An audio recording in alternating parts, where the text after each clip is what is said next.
Video में हम biotechnology इस सबक से एक नया टॉपिक, नया सब्जेक्ट, नया मजमून शुरू करने वाले हैं। जो सबक बायोटेक्नोलॉजी में दिया हुआ है, इसमें जो टॉपिक का नाम है वो है बायोलॉजिकल टूल्स। टॉपिक का नाम है बायोलॉजिकल टूल्स। कौन कौन से हयातियाती टूल्स या तरीके हम इसके अंदर, टेक्नोलॉजी के अंदर यूज कर सकते हैं। हमने इसके पहले बायोटेक्नोलॉजी के इस चैप्टर के अंदर जो टॉपिक देखे थे, पॉलीमरेज चेन रिएक्शन, इसी टॉपिक के अंदर तो जीन क्लोनिंग और आरडीएनए टेक्नोलॉजी, ये जो टॉपिक दिया हुआ है, इसके अंदर हमने अलग अलग तरीके कार देखे थे और मुख्तलिफ किस्म के इंस्ट्रूमेंट देखे थे। इस टॉपिक के पहले उन इंस्ट्रूमेंट का यूज किस तरह से बायोटेक्नोलॉजी के अंदर होता है, आरडीएनए टेक्नोलॉजी के अंदर होता है, उसका इस्तेमाल हमने इसके पहले के वीडियो में देखे थे। इसी टॉपिक को हम कंटिन्यू करेंगे और नया टॉपिक आज के इस वीडियो में हम शुरू करेंगे। इस टॉपिक का नाम है बायोलॉजिकल टूल्स, हयातियाती तरीकेकार या फिर जितने भी टूल्स या जो चीजें इस्तेमाल होती है बायोटेक्नोलॉजी के अंदर, इसको हम बोलेंगे बायोलॉजिकल टूल्स।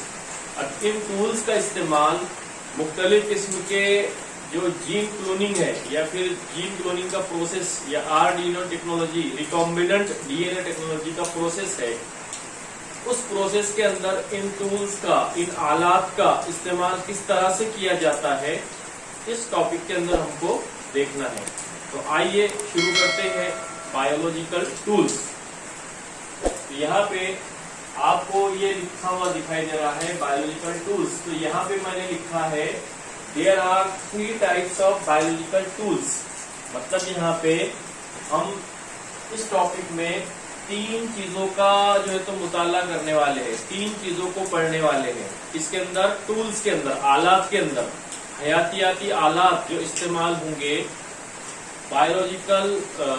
बायोटेक्नोलॉजी या आरडीएनए टेक्नोलॉजी के अंदर, उसके अंदर हमको 3 आलात या 3 टूल्स के बारे में हमको पढ़ना है।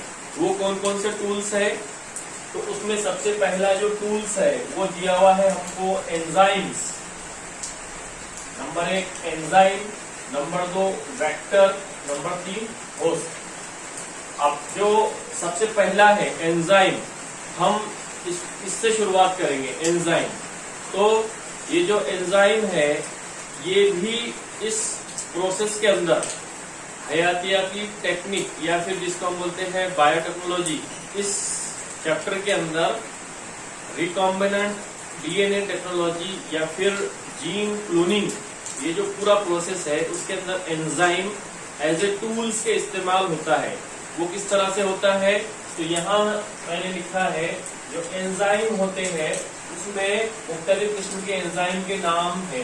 सबसे पहले है लाइसोसोम्स, उसके बाद है न्यूक्लियेजेस, ट्रांसक्रिप्टेज, है ना, पॉलीमरेज, ये अलग अलग तरह के एंजाइम हैं यहाँ पर।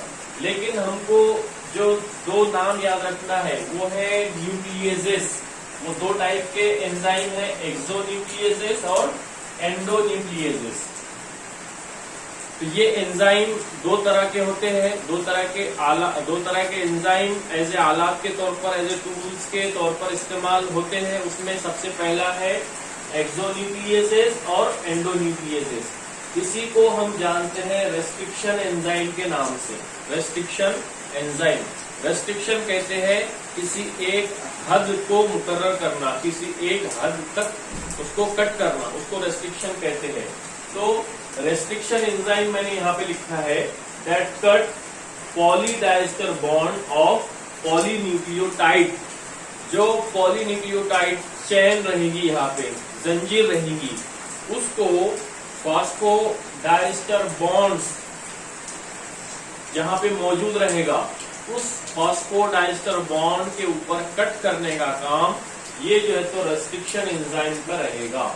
अब जो फॉस्फोडाइस्टर बॉन्ड है, ये हमको पता है कि डीएनए या फिर आरएनए, ये एक डुप्लेक्स या फिर डबल हेलिक्स इसका स्ट्रक्चर रहेगा। अब इसके अंदर मुख्तलिफ किस्म के नाइट्रोजन बेसेस रहेंगे, शुगर, फॉस्फेट वगैरह रहेगा। इन सब का कॉम्बिनेशन मिलकर न्यूक्लियोटाइड तैयार होगा।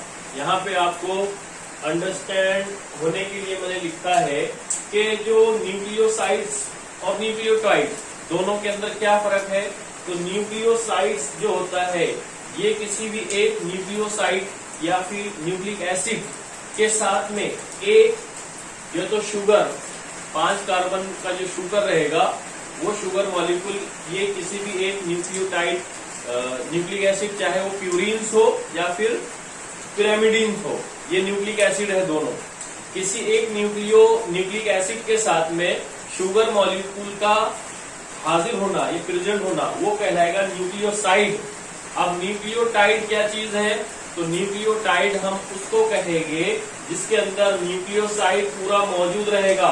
न्यूक्लियोसाइड के साथ साथ न्यूक्लिक एसिड, शुगर, फास्फोरस और नाइट्रोजन बेसिस, जैसे मैंने वहां पे लिखा है साइटोसिन है, थायमाइन है, गुआनाइन है, एडेनाइन है, ये पूरा स्ट्रक्चर मौजूद रहेगा। तो वो पूरा कहलाएगा पॉलीन्यूक्लियोटाइड या फिर न्यूक्लियोटाइड चेन।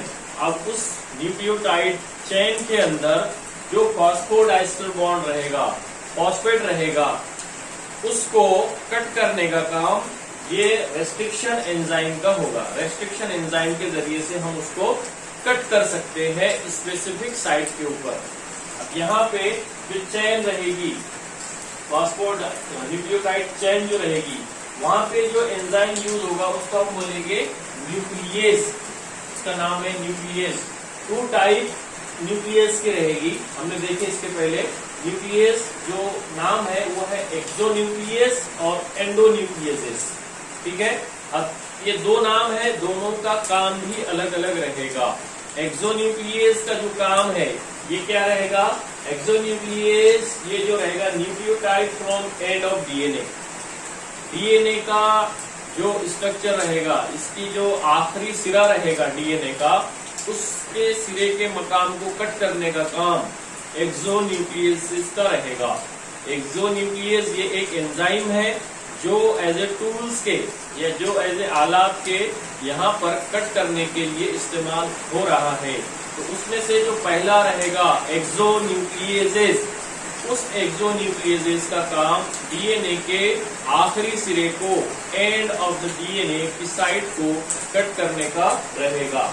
ठीक इसी तरह जो एंडोन्यूक्लियेजेस है, दूसरा जो है एंडोन्यूक्लियेजेस है, तो वो क्या करेगा। डीएनए के इनसाइड, डीएनए के दरमियान में जो हमको मतलूबा टुकड़ा है डीएनए का, उस टुकड़े को, उस डीएनए को कट करने का काम करेगा। लेकिन यहाँ पे दरमियान में, इनसाइड के अंदर एक्सोन्यूक्लियस आखिर सिरे को कट करने का काम करेगा, जबकि एंडोन्यूक्लियस दरमियान से डीएनए को कट करने का काम करेगा। Endonuclease cut the DNA from with in its side, ठीक है। ये हो गया एंडोन्यूक्लियस और एक्सोन्यूक्लियस।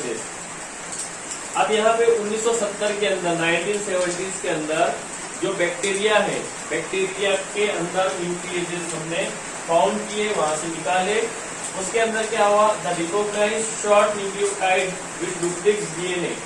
तो उसके अंदर शॉर्ट न्यूक्लियोटाइड हमने फाउंड किए 1970 के अंदर, और उसको पता करने के बाद उसमें से एक न्यूक्लियोटाइड का सीक्वेंस लिए, न्यूक्लियोटाइड हमने इस्तेमाल किए उसका।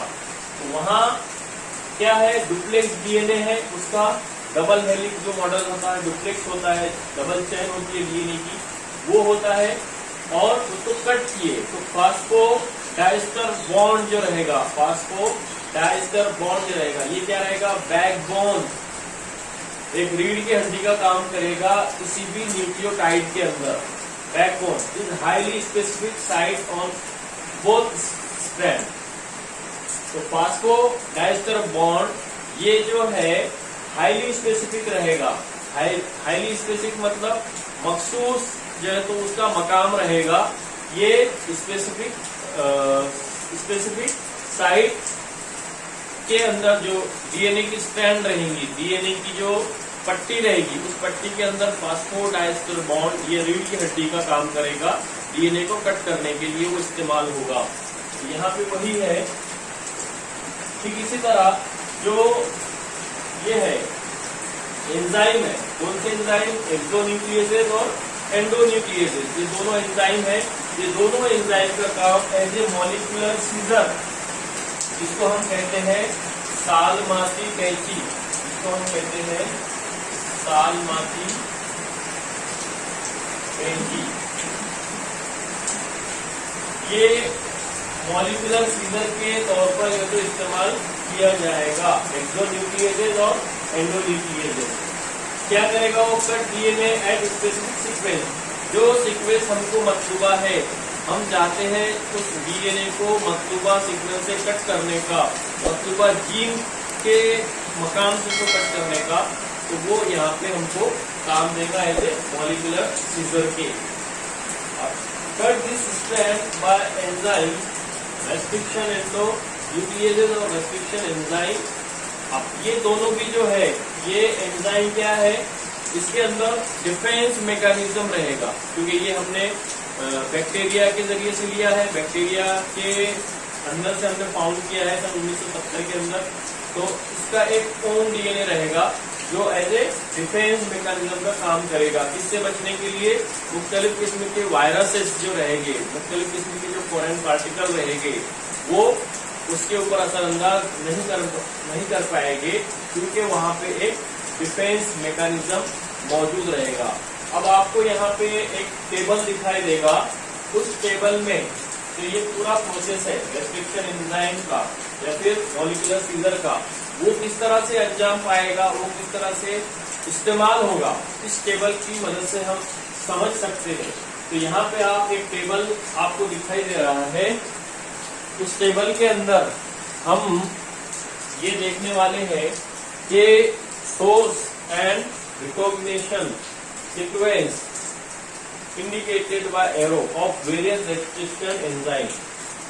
जो अलग अलग रेस्ट्रिक्शन एंजाइम है, मुख्तलिफ किस्म के रेस्ट्रिक्शन एंजाइम है, उन रेस्ट्रिक्शन एंजाइम का इस्तेमाल किस तरह से यहाँ पे किया जाएगा। तो सबसे पहला जो कॉलम है टेबल के अंदर रेस्ट्रिक्शन एंजाइम लिखा हुआ है। रेस्ट्रिक्शन एंजाइम अलग अलग दिए हुए वहां पे ALU first, DAM, HI, ECORI, HIND second, इस तरह से दिया हुआ है रेस्ट्रिक्शन एंजाइम के नाम। अब वहां दूसरा जो कॉलम है इसके अंदर दिया हुआ है सोर्स, ऑर्गेनिज्म एंड स्ट्रेन। कौन से सोर्स से ये हासिल किए गए, कौन से ऑर्गेनिज्म से हासिल किए गए रेस्ट्रिक्शन एंजाइम। तो उसमें जो पहला है ALU फर्स्ट, उसमें आर्थोबैक्टर ल्यूटियस, इस ऑर्गेनिज्म से ये रेस्ट्रिक्शन एंजाइम हासिल किया गया। और रिकॉग्निशन सीक्वेंस जो दिया हुआ है, जैसे हमने यहाँ पे एक डीएनए की चेन लिए हुए है, डीएनए के अंदर हमको पता है nucleic acid, adenine, guanine, cytosine, thymine ये मौजूद रहता है। 5' 3' 5' अल्टरनेट इसकी डीएनए स्ट्रैंड रहेगी।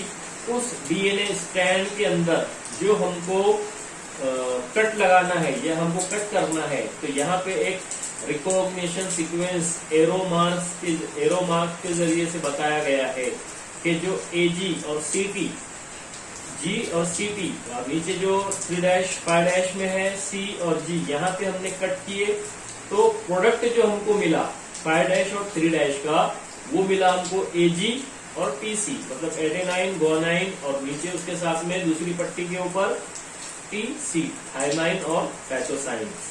और दूसरा जो प्रोडक्ट मिला है वो है साइटोसाइन, थायमाइन 3' में, 5' में मिला है गुआनाइन और एडेनाइन। मतलब जो सीक्वेंस हमने कट किए है वहां पे एक जो न्यूक्लिक एसिड है एडेनाइन गुआनाइन का, और एक है थायमाइन साइटोसाइन का, दूसरा है साइटोसाइन थायमाइन का और गुआनाइन एडेनाइन का। अल्टरनेट यहाँ पे हमको मिला है। तो ये जो एंड प्रोडक्ट है, ये एंड प्रोडक्ट जो प्रोड्यूस हुआ है, जो हासिल हुआ है, ये ब्लंट एंड कहलाएगा। ये कैसा एंड कहलाएगा?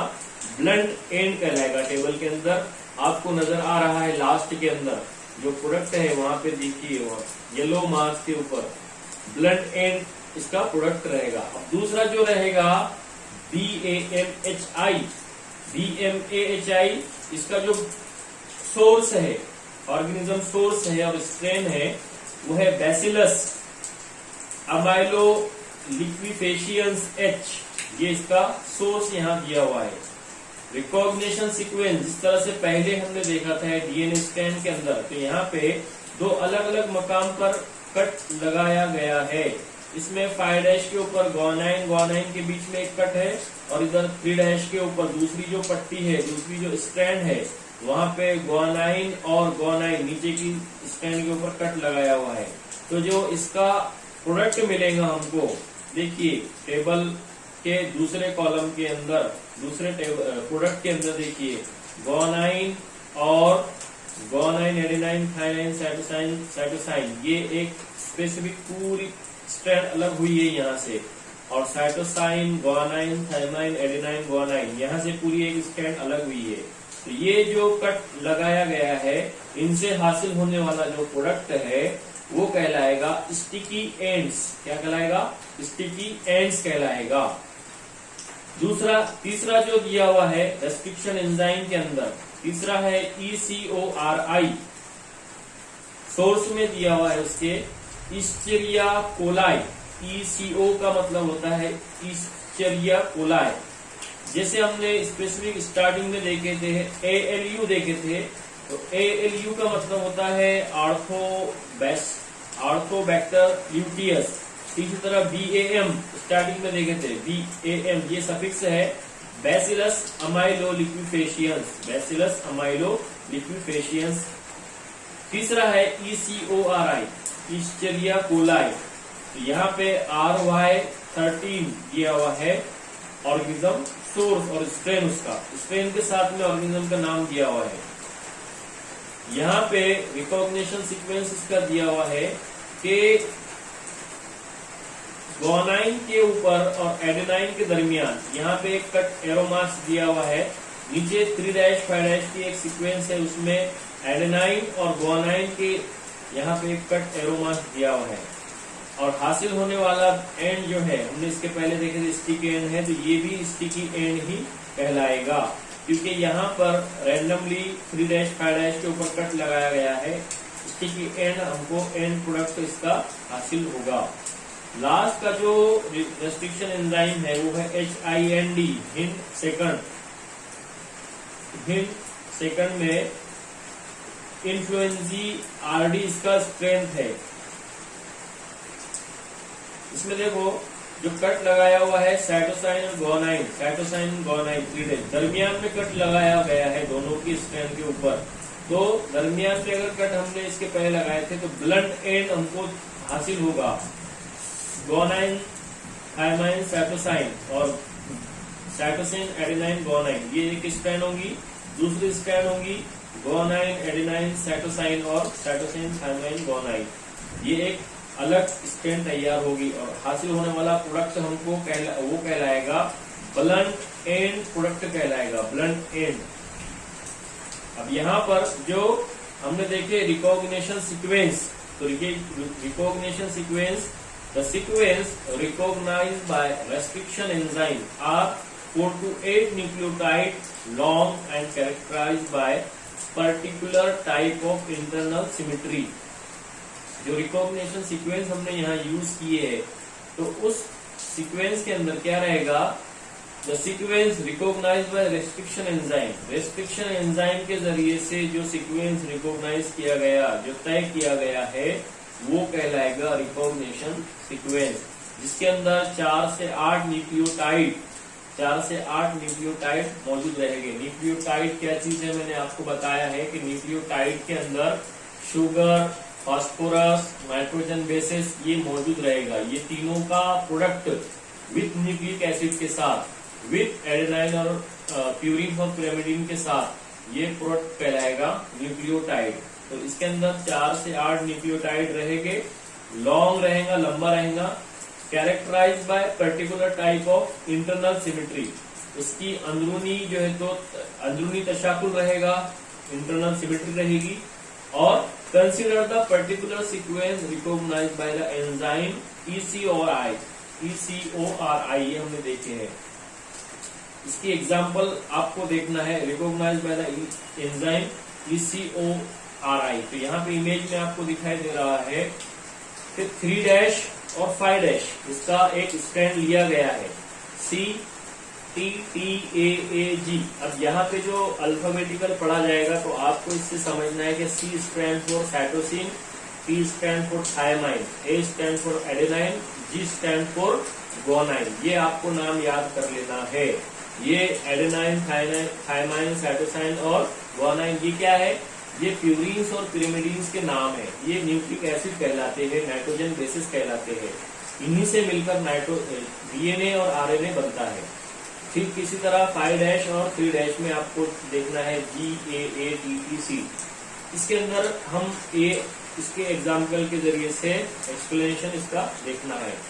When one reads the sequence in opposite direction 3 to 5 और 5 to 3, it is identical same। इसका आइडेंटिकल सेम रहेगा। अगर हम इसका सीक्वेंस देखेंगे 3 to 5 अगर देखेंगे या 5 to 3 देखेंगे तो इट इज आइडेंटिकल सेम। कैसे? DNA शोइंग प्लेंड्रोमिक सीक्वेंस, मतलब यहाँ पे उल्टा या सीधा दोनों तरफ से अगर हम पढ़ेंगे तो वो हमको यकसा दिखाई देगा। जैसे मैं यहाँ पे आपको एक एग्जांपल बताता हूँ कि हम इंग्लिश में मलयालम लिखेंगे, MALAYAM, मलयालम। तो राइट साइड से भी आपको सेम पढ़ने में आएगा, और अगर लेफ्ट साइड से आप पढ़ने जाएंगे मलयालम तो लेफ्ट साइड से भी आपको सेम पढ़ा जाएगा, है ना? Malayalam, left to right, right to left. तो ठीक यहाँ पे DNA when one read the sequence in opposite direction 3 to 5 और 5 to 3, तो इट इज आइडेंटिकल सेम। ठीक मलयालम की तरह यहाँ पर 3 से 5 अगर हम देखेंगे CTTAAG, और 3 to 5 अगर हम देखेंगे कैसा है CTTAAG, तो कैसा है? आइडेंटिकल सेम है। यहाँ पे जो DNA स्ट्रैंड दिया हुआ है ECORI रिकॉग्निशन सीक्वेंस कहलाएगा।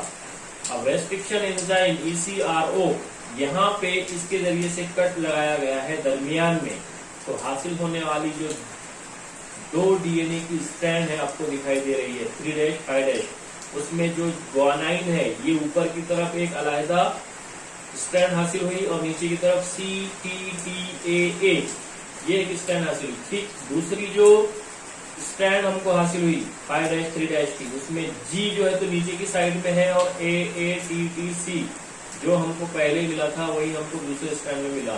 तो ये जो रहेगा सीक्वेंस, ये कैसा रहेगा? आइडेंटिकल सेम रहेगा। इसी को हम बोलेंगे रिकॉग्निशन सीक्वेंस। अब mode of action of ECORI to cleave DNA को जो तो कट करने का जो हरकत एक्शन रहेगा किसका? ECORI का। उसमें जो दिया हुआ है sequence with this type of symmetry is called palindrome. मैंने बताया कि पैलिंड्रोम कहते हैं उल्टा सीधा पढ़ा जाने वाला फिक्रा या जुमला। इसकी मिसाल मलयालम। ये जो है मलयालम इंग्लिश में इसको हम पैलिंड्रोम कह सकते हैं। DNA के अंदर जो सीक्वेंस यहाँ पे मैंने बताया 3' 5' और 5' 3', ये भी एक पैलिंड्रोम की एग्जांपल है। When the enzyme ECORI attack this palindrome, it breaks each strand at the same site in the sequence, which is indicated by the arrow between the A and G। जैसे मैंने image में आपको बताया है कि A और G के दरमियान में एक एरो के जरिए से बताया गया है कि कटिंग वहां पे लगाई गई है। तो क्या हासिल हुआ हमको? 3' में CTTAAG, 5' और 5' 3' में G, एरो मार्क AATTC। ये हमको ऊपर स्टैंड में भी सेम है, नीचे की स्टैंड में भी सेम है। तो restriction enzyme either cut straight across the DNA in the region of palindrome to give blunt end, or cut producing short single strand projection at each end of DNA to produce cohesive or sticky ends or staggered ends। यहाँ पे जो पहला जो enzyme का point था हमारा biological tools के अंदर, ये कंप्लीट हुआ। अब हम यहाँ पे दूसरा जो पॉइंट है हमारा वेक्टर, क्लोनिंग वेक्टर, उसको हम शुरू करने वाले हैं। क्लोनिंग वेक्टर मैं आपको बताऊंगा क्या होता है। इस एंजाइम के बाद, क्योंकि ये जो प्रोसेस है पूरा, ये हमने कहाँ पढ़े, बायोलॉजिकल टूल्स के अंदर पढ़े हैं। कहाँ पढ़े, बायोलॉजिकल टूल्स। इसके अंदर हमने पहला जो लिए थे वो था एंजाइम, एक नंबर का। हमको पता है कि बायोलॉजिकल टूल्स जो है ये 3 तरह के होते हैं। उसमें सबसे पहला है एंजाइम, दूसरा है कॉम्पिटेंट होस्ट, तीसरा है वेक्टर। पहला है एंजाइम, दूसरा है वेक्टर और तीसरा है कॉम्पिटेंट होस्ट। तो इस तरह के 3 टाइप के जो है हमको बायोलॉजिकल टूल्स के बारे में पढ़ना है। अब जो दूसरे नंबर का जो टूल्स है, दूसरे नंबर का जो टूल्स है बायोलॉजिकल टूल्स के अंदर, वो है क्लोनिंग वेक्टर्स। तो इसके मुताबिक अब इसके बाद जो है तो बायोलॉजिकल टूल्स के अंदर जो दूसरा पॉइंट है हमारा, वो है वेक्टर्स का। वेक्टर्स हमको पता है कि जो बायोलॉजिकल हयाती टूल्स या फिर आलात हम इस्तेमाल करते हैं, तो डीएनए को ट्रांसफर करने के लिए, डीएनए सीक्वेंस या सेगमेंट को ट्रांसफर करने के लिए हमें एक वास्ते की जरूरत पैदा होती है या वास्ते की जरूरत होती है। उस वास्ते को हम वेक्टर कहते हैं। उसी वास्ते के जरिए से या उसी वेक्टर के जरिए से हम किसी भी एक डीएनए का सेगमेंट जो है तो दूसरे होस्ट सेल के अंदर हम ट्रांसफर कर सकते हैं। तो सबसे पहला जो टूल्स था वो था enzyme as a molecular scissor के हम इस्तेमाल कर रहे थे। किसी डीएनए को कट करने के लिए वो इस्तेमाल कर रहे थे। अब वो डीएनए का सेगमेंट कट होने के बाद हमको उस सेगमेंट को किसी दूसरे खलियात के अंदर, किसी दूसरे होस्ट सेल के मेजबान खलियात के अंदर हमको डालना है, लेकर जाना है। तो उसको लेकर जाने के लिए किसी वास्ते की जरूरत हमको महसूस होती है। उस वास्ते को हम वेक्टर कहते हैं, क्लोनिंग वेक्टर। क्लोन करने के लिए जो वेक्टर हमको दरकार होता है उसको हम क्लोनिंग वेक्टर कहते हैं। अब यहाँ पे ब्रैकेट में लिखा है वेहिकल डीएनए। वेहिकल कहते हैं सवारी को, या फिर जिसके ऊपर जो डीएनए है वो सवार होगा और सवार होकर किसी मेजबान खलियात के अंदर दाखिल होगा। तो यहाँ पे ब्रैकेट में हमने लिखा है वेहिकल डीएनए। अब DNA molecule that carry foreign DNA segment, मैंने इसकी डेफिनेशन यहाँ पे लिखा है, आप शॉर्ट में लिख सकते हैं कि डीएनए का ऐसा सालमा, डीएनए मॉलिक्यूल दैट कैरी, जो लेकर जाता है किसी दूसरे फॉरेन डीएनए या फिर किसी दूसरे डीएनए सेगमेंट को, टुकड़े को, and replicate inside host cell, और सिर्फ लेकर ही नहीं जाता बल्कि उसको रेप्लिकेट करता है। एक से कई ज्यादा कॉपीज या एक से कई ज्यादा कॉपियां उसकी तैयार करता है। कहां पर, किसी मेजबान खलियात के अंदर, किसी मेजबान खलिये के अंदर। तो वेक्टर का काम यहां पर किसी एक डीएनए या फिर फॉरेन डीएनए को लेकर जाना और उस होस्ट सेल के अंदर या मेजबान खलियात के अंदर उसको रेप्लिकेट करना या फिर मल्टीप्लाई करना, ये काम होता है वेक्टर का। अब ये जो वेक्टर है क्लोनिंग वेक्टर, एक तो इट मे बी प्लाज्मिड्स। अब वेक्टर को कौन से वेक्टर रहेंगे हमारे पास, बायोटेक्नोलॉजी के अंदर या फिर बायोलॉजी के अंदर जो हम वेक्टर इस्तेमाल करने वाले हैं बायोलॉजिकल टूल्स या फिर क्लोनिंग वेक्टर के तौर पर, वो है नंबर 1 प्लाज्मिड, दूसरा है bacteriophages, it may B M13 lambda viruses, M13 और लैम्डा वायरसेस। तीसरा है कॉस्मिड और फैगमिड्स।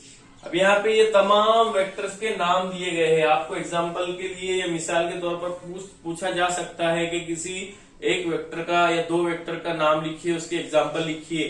तो आपको ये नाम याद रहना जरूरी है। प्लाज्मिड, बैक्टीरियोफेजेस के अंदर M13 और लैम्डा वायरसेस, ये जो है तो 2 इसके एग्जाम्पल है लैम्डा फेजेस के, बैक्टीरियोफेजेस के अंदर। उसके बाद है कॉस्मिड एज ए वेक्टर, फैगमिड्स और BAC क्या है, BAC is nothing but the bacterial artificial chromosome, BAC bacterial artificial chromosome. ठीक इसी तरह YAC या YAC मतलब ईस्ट आर्टिफिशियल क्रोमोसोम, ये भी वेक्टर के तौर पर इस्तेमाल किया जाता है। फिर उसके बाद है ट्रांसपोजोन्स और बैक्यूलोवायरसेस and mammalian artificial chromosome, MACs कहते हैं इसको, MAC। आपको ये शॉर्ट फॉर्म याद रखना है, BAC, YAC, MAC। BAC मतलब बैक्टीरियल आर्टिफिशियल क्रोमोसोम, YAC मतलब होता है ईस्ट आर्टिफिशियल क्रोमोसोम, और MACs का मतलब होता है मैमेलियन आर्टिफिशियल क्रोमोसोम्स। तो ये तमाम के तमाम जो क्रोमोसोम है, चाहे वो मैमेलियन के हो, बैक्टीरिया के हो या ईस्ट के हो, इनको भी हम एज ए वेक्टर या फिर एज ए वास्ते के बायोलॉजिकल टूल्स के अंदर इस्तेमाल करते हैं। अब ये हो गई इनकी एग्जाम्पल, मिसालें। अब कॉमनली जो यूज्ड है, कॉमनली यूज्ड जो वेक्टर है हमारे पास, वो कौन कौन से हैं जो आमतौर से इस्तेमाल किए जाते हैं? वह है नंबर 1 है प्लाज्मिड वेक्टर। सबसे पहला है प्लाज्मिड वेक्टर। उसमें उसका जो स्पेसिफिक नाम है वो है PBR 322, प्लाज्मिड PBR 322, PUC, और टाइप्लाज्मिड। और इसी तरह से बैक्टीरियोफेजेस के अंदर लैम्डा और M13 फेज। तो ये जो प्लाज्मिड है, प्लाज्मिड और बैक्टीरियोफेजेस, इसी को हम एज ए वेक्टर के ओवरऑल जो है तो बायोलॉजिकल टूल्स के अंदर इस्तेमाल करते हैं। तो प्लाज्मिड को और लैम्डा फेज को आपको पक्का याद रखना है। प्लाज्मिड ये कॉमनली जो है तो वेक्टर के तौर पर, और लैम्डा फेज कॉमनली वेक्टर के तौर पर इस्तेमाल किए जाते हैं। अब यहाँ जो है तो वेक्टर की कुछ खुसूसियत दी हुई है। जो वेक्टर हम इस्तेमाल करते हैं उनके अंदर मंदरजा झेल खुसूसियत का होना जरूरी होता है, ताकि वहां से जो हमको हासिल होने वाला दूसरा DNA सेगमेंट है या दूसरा DNA जो होस्ट सेल, हमको नया सेल तैयार होगा वहां पर, तो उसके अंदर उम्दा से उम्दा खुसूसियत हमको हासिल हो। तो होस्ट या फिर जो वेक्टर है, वेक्टर को ये खुसूसियत उसके अंदर होना जरूरी है। कौन सी है? Good vector is it should able to independent replication ability। क्या है? वेक्टर के अंदर अपनी खुद की इंडिपेंडेंट, है ना, आजादाना तौर पर रेप्लिकेशन की खुसूसियत इसके अंदर होना जरूरी है। जो खुद से जो तो रेप्लिकेट हो, ये खुसूसियत उसके अंदर मौजूद होना जरूरी हो। किसी होस्ट सेल के अंदर जब हम वेक्टर का इस्तेमाल करते हैं किसी DNA को पहुंचाने के लिए, किसी जीन को पहुंचाने के लिए, किसी एलील को पहुंचाने के लिए, तो वहां पर वेक्टर के अंदर ये खुसूसियत होना जरूरी है कि वो अपनी खुद की रेप्लिकेशन की खुसूसियत को बरकरार रख सके, खुद से जो है तो रेप्लिकेट हो सके। ये नंबर 1 है।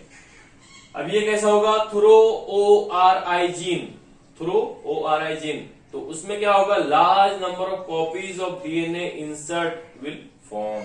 ये एक उसकी अहम खुसूसियत है कि ज्यादा से ज्यादा नंबर ऑफ कॉपीज इसकी DNA की, डीऑक्सीराइबोज न्यूक्लिक एसिड DNA की कॉपी जो तो वहां पे फॉर्म होना, तैयार होना और पैदा होना जरूरी होता है। तो ये एक नंबर 1 बहुत अहम खुसूसियत है वेक्टर की, कि वेक्टर के अंदर क्या होना जरूरी है? अपनी खुद की रेप्लिकेशन की खुसूसियत मौजूद होना जरूरी है। ये नंबर 1।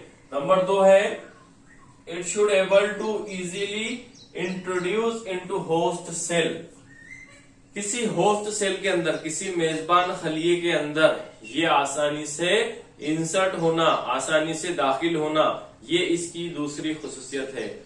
होस्ट सेल के अंदर किसी भी तरह की परेशानी इसको नहीं होना। अगर हम किसी होस्ट सेल या मेजबान खलिए के अंदर वेक्टर को दाखिल करना चाहते हैं तो वहां पर ये वेक्टर उसके मुताबिक होना, उसको सूट होना, किसको? होस्ट सेल को या फिर मेजबान खलियों को। ये एक दूसरी खुसूसियत है कि it should be able to easily introduce, आसानी से वहां पे इंट्रोड्यूस किया जा सके होस्ट सेल के अंदर।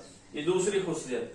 तीसरी है good vector should be marker genes for antibiotic resistant, marker gene for antibiotic resistance. जब हम होस्ट सेल के अंदर इसको दाखिल करते हैं तो वहां पे कुछ ना कुछ मार्कर जीन या हमको ऐसे जीन वहां पे मार्क किए जाना चाहिए जो कैसे होना, एंटीबायोटिक रेजिस्टेंट होना। जो एंटीबायोटिक है उसको जो है तो वो रेजिस्ट या उसको उससे मुदाफियत हमको उससे हासिल होना, ये एक तीसरी खुसूसियत है। इसी तरह चौथी है must contain unique cleavage site for restriction enzyme. हमने इसके पहले एंजाइम देखे हैं, जो रेस्ट्रिक्शन एंजाइम होते हैं एंडो एक्सोन्यूक्लियेजेस, वो क्या करते हैं मखसूस साइट के ऊपर जाके कट करते हैं। मखसूस जो साइट होती है, मकाम होता है, वहां पर जाकर वो कट करते हैं। तो वेक्टर के अंदर भी ऐसी खुसूसियत होना जरूरी है कि it must contain unique cleavage site. तकसीम होने के लिए एक यूनिक साइट उसके अंदर मौजूद होना, एक मकाम वहां पे मौजूद होना जहां पर हम आसानी से उसको कट कर सके बाय रेस्ट्रिक्शन एंजाइम के जरिए से।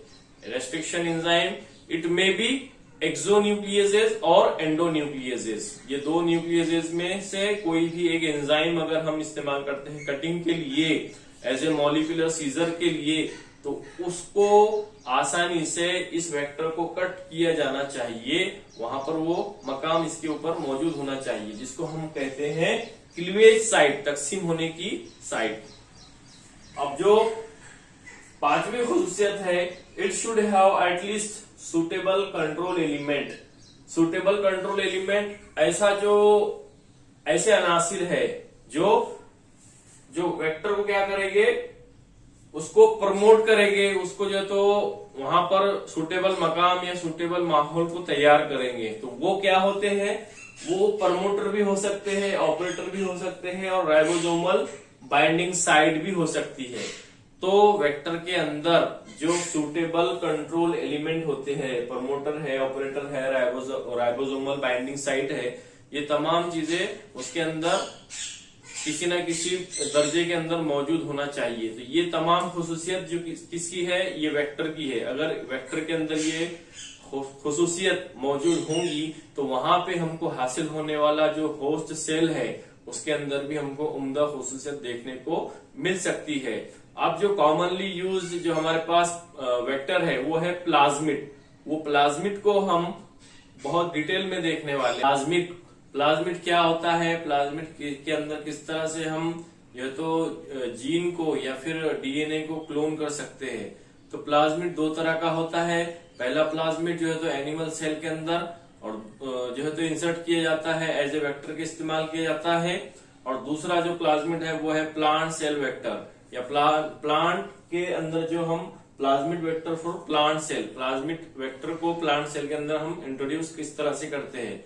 तो हम एक डायग्राम या शक्ल की मदद से इसको समझने वाले हैं। प्लाज्मिड जो वेक्टर है, यहाँ पर हमने सबसे पहले प्लाज्मिड को लिया है commonly used in rDNA technique. Plasmid जो है तो रिकॉम्बिनेंट डीएनए टेक्निक के अंदर ये कॉमनली यूज्ड किया जाता है एज ए वेक्टर के। क्यों? क्योंकि इट रिप्लिकेट इन ईस्चेरिया कोलाई। जो बैक्टीरिया है हमारे पास ईस्चेरिया कोलाई के अंदर ये आसानी से रेप्लिकेट होता है, रेप्लिकेट करने में मदद करता है। और जो इन्वेस्टिगेटर है, इन्वेस्टिगेटर ने इसके अंदर जो है तो कुछ इंजीनियरिंग करके, कुछ जो है तो रिसर्च करके इसका जो इस्तेमाल है ईस्चेरिया कोलाई का और प्लाज्मिड का, उसको ऑप्टिमाइज किया। ऑप्टिमाइज करने के बाद में जो है तो डीएनए क्लोनिंग के लिए इसका इस्तेमाल जो है तो बेहतर बनाया। तो अब हम शक्ल की मदद से समझेंगे कि प्लाज्मिड जो है तो किस तरह से ये आरडीएनए टेक्निक के अंदर इस्तेमाल किया जाता है। तो यहाँ पे आपको जो डायग्राम दिखाई दे रही है, उस डायग्राम का जो मेन मकसद है वो ये है कि प्लाज्मिड क्लोनिंग वेक्टर शोइंग और रेप्लिकेशन ओरिजिन ORI जीन जो मैंने बताया था, drug resistant gene AMPR and a region in which foreign DNA can be inserted. तो यहाँ पे जो 3 रीजन आपको इस डायग्राम में दिखाई दे रहे हैं, ये सबसे पहले पॉलीलिंकर का जो रीजन है वो वहां पे दिखाई दे रहा है HIND थर्ड, ये जहाँ पे स्ट्रेन और बैक्टीरिया यहाँ पे हमने नाम लिखे। जो ग्रीन कलर का आपको एक छोटा सा टुकड़ा दिखाई दे रहा है वो पॉलीलिंकर है। पॉलीलिंकर लिंक है एक दूसरे से कई ज्यादा जो तो बैक्टीरिया और उसकी स्ट्रेन। अब जो दूसरा रीजन है ORI, ORI क्या है? ये रेप्लिकेशन ओरिजिन है, जहां से जो डीएनए है, बैक्टीरिया की जो डीएनए है वो क्या होंगे? रेप्लिकेशन होंगे। उसके अंदर रेप्लिकेशन ओरिजिन है, ORI से जो तो इंडिकेट किया गया। और इसी तरह AMPR जो दिया गया है वो है drug resistant gene and region in which foreign DNA can be inserted. अब जो दरमियान में है, दरमियान का जो हिस्सा है उसमें क्या है? जो फॉरेन डीएनए है वो इंसर्ट किए हुए हैं अंदरूनी तौर पर। मतलब जिस डीएनए को हमको होस्ट सेल के अंदर इंसर्ट करना है, डालना है, वो कहलाएंगे फॉरेन डीएनए, या फिर जो बैरूनी तौर से जो डीएनए हमने लिए हैं वेक्टर के अंदर दाखिल किए हैं किसी होस्ट सेल के अंदर दाखिल करने के लिए। तो ये एक छोटी सी डायग्राम है, आपको इसको अपने कॉपी के अंदर जो तो ड्रॉ करना है, मार्किंग करना है एज इट इज। इसका जो मेन एम है कि किस तरह से प्लाज्मिड वेक्टर के जरिए से फॉरेन डीएनए किसी होस्ट सेल के अंदर इंसर्ट किए जाते हैं। तो यहाँ पे जो हमको 3 रीजन याद रखना है, ओरिजिन रखना है याद, रेप्लिकेशन ओरिजिन होता है एक, दूसरा है जो ड्रग रेजिस्टेंट जीन है AMPR वो एक रीजन रहेगा, and region in which foreign DNA can be inserted. तो 3 रीजन हमको इसके अंदर याद रखना है। अब यहाँ पे जो अगला प्लाज्मिड है, डायग्राम के बाद अब जो अगला प्लाज्मिड है, अगला वेक्टर है वो है प्लांट के लिए। नेक्स्ट है हमारा प्लाज्मिड वेक्टर फॉर प्लांट्स। नबातात के अंदर भी जो जीन क्लोनिंग होती है या जीन के जरिए से जो उम्दा खासियत प्लांट के अंदर इंसर्ट की जाती है, चाहे वो बीमारियों से मुदाफियत की हो या चाहे फिर ज्यादा ग्रोथ या फिर ज्यादा पैदावार के लिए हो, तो वो भी जो है तो बायोटेक्नोलॉजी के जरिए से मुमकिन हो पाया है। तो यहाँ पर भी हमको वेक्टर का इस्तेमाल करना जरूरी होता है। तो यही टॉपिक हमको इसके अंदर दिया गया है कि प्लाज्मिड वेक्टर फॉर प्लांट कौन कौन से हैं।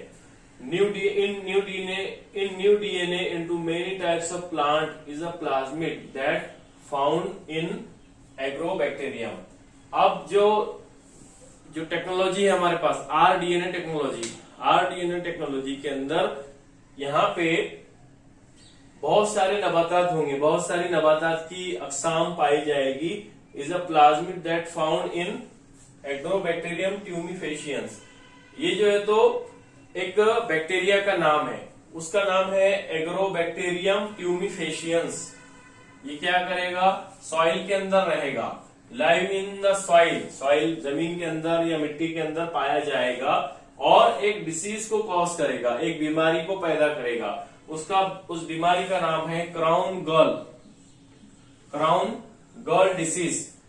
अब ये क्राउन गर्ल डिसीज क्या करेगा? ओवर ग्रोथ, नशोनुमा की हद से ज्यादा नशोनुमा या फिर ओवर ग्रोथ और ट्यूमर्स, प्लांट के अंदर ट्यूमर्स को पैदा करेगा। जो गांठें पाई जाती है, गांठ पाई जाती है पत्तों के ऊपर, तनों के ऊपर, जड़ों के ऊपर, इस ट्यूमर की वजह से प्लांट जो है तो ये क्या होंगे? ये पैदावार इसकी जो है तो मुतासिर होगी या फिर ये डिसीज के अंदर शामिल होंगे या तो पैदावार को मुतासिर करेंगे। तो ये जो मुमकिन हुआ, ये एक बैक्टीरिया है एग्रोबैक्टीरियम ट्यूमिफेशियन, इसके जरिए से, ये बैक्टीरिया के जरिए से ये बीमारी नबातात के अंदर लाहक होती है, जिसकी वजह से प्लांट के अंदर ओवर ग्रोथ होता है या ट्यूमर्स इन प्लांट के अंदर गांठें पाई जाएगी। ट्यूमिफेशियन कंटेन प्लाज्मिड, वो किस वजह से कि ट्यूमिफेशियन के अंदर एक प्लाज्मिड मौजूद होता है जिसको हम कहते हैं टाई प्लाज्मिड, या फिर उसका जो सफिक्स है वो है ट्यूमर इंड्यूसिंग प्लाज्मिड। टाई मतलब टी और small I, T for tumour, I for inducing, पैदा करने वाला या लाहक करने वाला, उसको हम बोलेंगे टाई प्लाज्मिड या ट्यूमर इंड्यूसिंग प्लाज्मिड। अब ये तो इसके अंदर है टाई प्लाज्मिड, इसी के साथ साथ उसके अंदर ट्रांसपोजोन्स होता है। वो ट्रांसपोजोन्स क्या पैदा करता है? T-DNA. T-DNA copies of itself, ये अपने अंदर मौजूद बहुत सारी कॉपीज जो है तो ये रेप्लिकेट करेगा अपने आप के अंदर। टीडीएनए कॉपीज ऑफ इटसेल्फ, और क्या करेगा? Chromosome of infected plant cell. जो डीएनए है इन्फेक्टेड प्लांट के अंदर, जो क्रोमोसोम है उसके जरिए से बहुत सारी कॉपीज को अपने अंदर रेप्लिकेट करेगा। ट्रांसपोजोन्स विथ न्यू डीएनए, अब जो प्लांट रहेगा, नए प्लांट जो रहेंगे दूसरे, transposons with new DNA in host cell chromosome, जो मेजबान खलियत के क्रोमोसोम है उसके अंदर ये ट्रांसपोजोन्स ट्रांसफर किया जाएगा। Plant cell contain can grown in culture और induce to form a new transgenic plants. अब यहां पर उस प्लांट के जरिए से मीडियम के अंदर या कल्चर के अंदर उसको प्रोड्यूस किया जाएगा, है ना, उसको क्या किया जाएगा? ग्रो किया जाएगा, उसकी नशोनुमा की जाएगी, और नशोनुमा करने के बाद क्या होगा? ट्रांसजेनिक प्लांट, जीनियाती तब्दील शुदा प्लांट उससे हम हासिल करेंगे। तो ये तमाम जो पॉसिबिलिटीज है ये कहां से हासिल हुई हमको? ये हासिल हुई प्लाज्मिड वेक्टर से। प्लाज्मिड वेक्टर के जरिए से हमने एग्रोबैक्टीरियम ट्यूमिफेशियन ये लिए हैं, जो डिसीज को पैदा करता था, जमीन के अंदर रहता था और वहां पे ट्यूमर्स को वो प्लांट के अंदर ट्रांसफर करता था। उस एग्रोबैक्टीरियम के अंदर टाई प्लाज्मिड मौजूद था। उस टाई प्लाज्मिड को डीएनए के जरिए से हमने रेप्लिकेट किए होस्ट सेल के अंदर, होस्ट सेल क्रोमोसोम के अंदर, और उस होस्ट सेल क्रोमोसोम को क्या करे? ग्रो इन कल्चर और induce form to form transgenic plant. एक मीडियम के अंदर, एक कल्चर के अंदर उसकी नशोनुमा किए। नशोनुमा करने के बाद उसके जरिए से हमको क्या हासिल हुआ? न्यू ट्रांसजेनिक प्लांट हमको हासिल हुआ।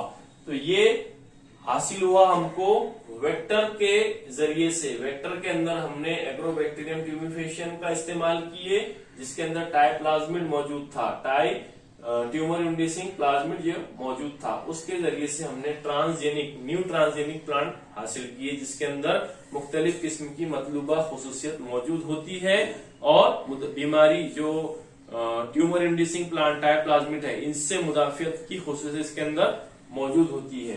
अब ये जो है तो दूसरा पॉइंट था हमारा क्लोनिंग वेक्टर का। पहला कौन सा था? पहला एंजाइम था। Enzyme as a molecular scissor के हमने इस्तेमाल किए थे। दूसरा है क्लोनिंग वेक्टर। क्लोनिंग वेक्टर हमने एज ए वास्ते के तौर पर डीएनए को ट्रांसफर करने के लिए क्लोनिंग वेक्टर का इस्तेमाल किए, जिसके अंदर एनिमल वेक्टर, एनिमल के अंदर इस्तेमाल होने वाला वास्ता है, और दूसरा है plant vector, vector use in plant, वो देखिए है। उसकी एग्जांपल देखिए है टाई प्लाज्मिड के जरिए से, एग्रोबैक्टीरियम ट्यूमिफेशियन के जरिए से किस तरह से हमने उसके अंदर खुसूसियत को ट्रांसफर किए। अब जो तीसरा लास्ट पॉइंट है हमारा इस टॉपिक के अंदर, बायोलॉजिकल टूल्स के अंदर, वो तीसरा पॉइंट है कॉम्पिटेंट होस्ट। छोटा सा पॉइंट है, ये समझ लेना है कि कॉम्पिटेंट होस्ट किसको कहते हैं। जब हम किसी वेक्टर को किसी एनिमल या किसी बैक्टीरिया या किसी भी जानदार के जिस्म में मुंतकिल करते हैं, तो वो जानदार एज ए कॉम्पिटेंट होस्ट कहलाता है। वो जानदार एज ए मेजबान हम यहाँ पर कहलाता है। तो ये ज्यादातर कौन होते हैं? कॉम्पिटेंट होस्ट कौन से इस्तेमाल किए जाते हैं बायोलॉजिकल टूल्स के अंदर? तो वो ज्यादातर इस्तेमाल होने वाले क्लोनिंग ऑर्गेनिज्म है बैक्टीरिया, सबसे ज्यादा इस्तेमाल होने वाले बैक्टीरिया, जिसके अंदर बैसिलस है। बैसिलस के नाम आपने सुने होंगे, बैसिलस thuringiensis, बीटी कॉटन, नबातात के अंदर बीटी कॉटन ये इंट्रोड्यूस की गई, जिसके अंदर मुख्तलिफ खुसूसियत को दाखिल किया गया। तो बैसिलस नाम के बैक्टीरिया यहाँ पे क्लोनिंग होस्ट के लिए इस्तेमाल किए जाएंगे। इसी तरह हीमोफिलस, हेलिकोबैक्टर पायरोली, और इसी तरह से most commonly used bacteria is hysteria coli. Recombinant DNA technology के अंदर सबसे ज्यादा इस्तेमाल होने वाला जो क्लोनिंग वेक्टर है, ये कॉम्पिटेंट होस्ट जो है वो है हमारे हिस्टेरिया कोलाई। यानी जो क्लोनिंग ऑर्गेनिज्म इस्तेमाल होगा एक बैक्टीरिया, वो है हिस्टेरिया कोलाई। हिस्टेरिया कोलाई के जरिए से ये तमाम जो है तो प्रोसेस कंप्लीट किया जाएगा। तो यहाँ पर जो है तो हमारा टॉपिक बायोलॉजिकल टूल्स, जो कि बायोटेक्नोलॉजी इस चैप्टर की जान है और बहुत इंपॉर्टेंट टॉपिक है, बहुत इंपॉर्टेंट प्रोसेस है। इसके अंदर आरडीएनए टेक्नोलॉजी और बायोलॉजिकल टूल्स, ये जिसने समझ लिया उसने पूरा बायोटेक्नोलॉजी का चैप्टर ये समझ लिया। मतलब आपको क्या करना है, इसको इम्पोर्टेंट और इसको ज्यादा प्रेफरेंस देना है। नंबर 1 है बायोलॉजिकल टूल्स और नंबर 2 है आरडीएनए टेक्नोलॉजी, उसका पूरा प्रोसीजर किस तरह से ये अंजाम पाएगा।